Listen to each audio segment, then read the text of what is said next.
All right, today we're in section 7.1, percents and fractions on page 329.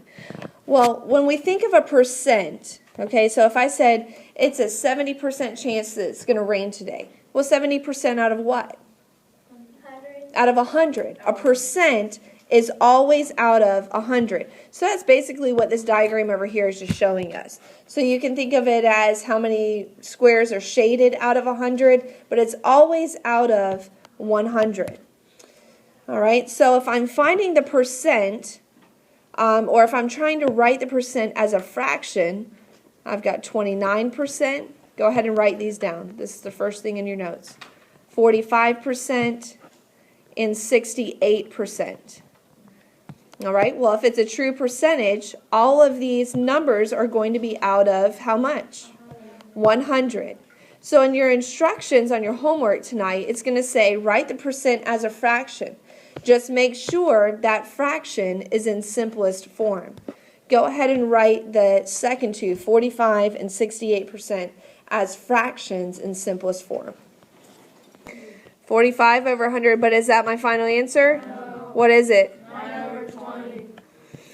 All right, and then 68%? 17 over 25. Very good, 17 over 25. Just make sure you reduce those on your homework. All right, now what if you were going to write a fraction as a percent? Okay, now there's two different ways that you can do it. This section, it teaches you one way, and actually in 7.3 it teaches you the way that I prefer. So I'm going to show you both ways, but I'll encourage you to go ahead and just do it the way that I prefer. Okay, so 7 over 10, the way the book explains it is when my denominator is evenly divisible by 100. Okay, so how many times would 10 go into 100? 10. I can multiply top and bottom by that number to create an equivalent fraction, which we've already done this year. And that would make it what? 70 over 100. And as long as it's over 100, whatever's in my numerator is my percentage. Okay? Which is 70%. You can do your homework like this if you'd like. Okay? Make it 70%. But there's another way that you could solve. In the other way, you would change 7 over 10 to a decimal. And if it's 7 over 10 is a decimal, what would it be? 0.70 or 0.7. And if I want to convert a decimal to a percentage, what I'm doing is multiplying or expanding the number by 2 decimal places. So I go 1, 2, and this is 70%. I prefer converting to a decimal first because how many numbers are really divisible by 100? Is 6 divisible by 100? No. Is 8 divisible by 100? No. What about 11? No. 12? No. 14? No. 15? Yes. Nope. No. Okay, so there's not very many numbers that are divisible by 100. Does that make sense? So this way, this method right here, it doesn't really work very often, does it? Okay? But converting to a decimal works every time. Now, what if you do convert to a decimal and it's like a super long decimal? How many decimal places do you think you'll go out? When you round. I want you to go out 3 decimal places so you can round to the nearest percentage. Okay? We'll talk more about that as we move deeper into the chapter. All right, so I want you to go ahead and change 3/5 to a percentage. I don't care which method you choose. Just go ahead and change 3/5 and 11/20 to percentages. All right, so 3/5, you could multiply top and bottom by 20 to get 60 over 100, which is 60%.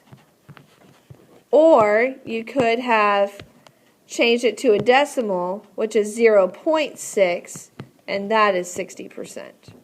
Did you get 60%? Yeah. All right, very good. 11 over 20, you can multiply top and bottom by 5.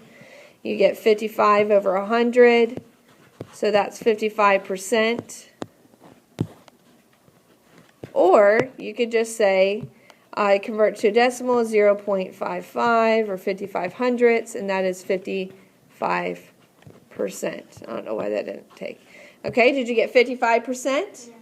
Okay, so that's how I would change a percent to a fraction and a fraction to a percent. Alrighty, okay, so now this chart just gives us some common percentages. You don't necessarily have to write this down, but we know that 1/10 is how many percent? 10%. We know that 1/4 is how many percent? 25%. We know that 1/2 is how many percent? 50. We know that 3/4 is how many percent? 75%. So some of these are just common percentages. It's just basically giving you that information. You can find that chart on page, let's see, 330, page 330 if you'd like to look at it. All right, so now let's look at example 2. Writing a what? Writing a what? Probability. Okay, so probability, what's my formula for probability? Favorable over possible. So probability, probability that you're a finalist, go ahead and write this down. Probability that you're a finalist is what? Hold on, you're getting ahead of me. Favorable over possible. Okay, you don't necessarily have to write this every time, but I want you to write it on the first one so you see where you're getting your numbers from. Favorable over possible. How many get chosen? How many get chosen? 5. No, how many get chosen? 1 out of how many people? 5. So before, I would just leave it as a decimal and that would be my answer. In this case, they want a percentage. So 1/5 as a percentage is what? 20%. And that's my answer. Okay? So on your homework, I want to see a fraction, and then I want to see the percentage as the boxed answer.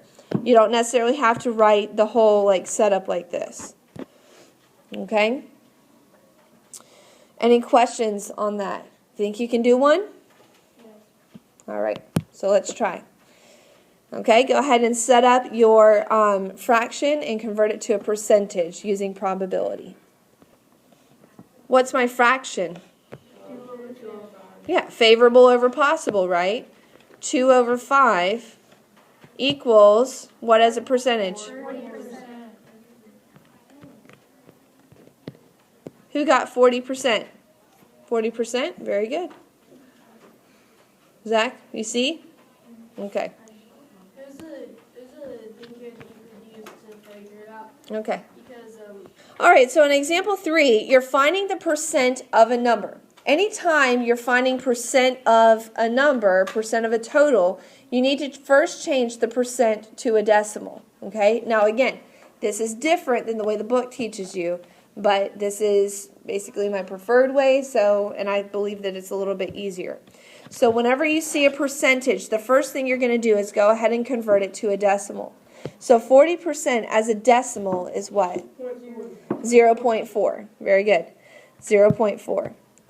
And how many pounds did he weigh? 15. So if I want to find the percent of a number, change it to a decimal and multiply it in your calculator. 0.4 times 15 equals what? 6 pounds. So that's how much he gained. So how much would he weigh after he drank all that water? 21 pounds. Think you can solve one? All right, give it a shot. All right, so change 40% to a decimal. 0.4, and what do you multiply by it now? 20. What do you get? 8 pounds. So how much would it weigh after it drank the water? 28 pounds. All right, now, on your homework, quiz, and test, this is what it's going to look like. Find the percent of a number, and it's going to say 25% of 36, 70% of 70, 50% of 14. So I want you to go ahead and use your conversion like we did, convert these percentages to decimals, and find the percent of the numbers. All right, what's the answer to number 1? 90. All right, no, 90. 9. What about number 2? 49. Good. What about number 3? What about number 4? Who got them all right? 60? Okay, good job. Any questions? Got one wrong? You see what you did wrong? Okay. If you understand that, that's everything you need to know for 7.1.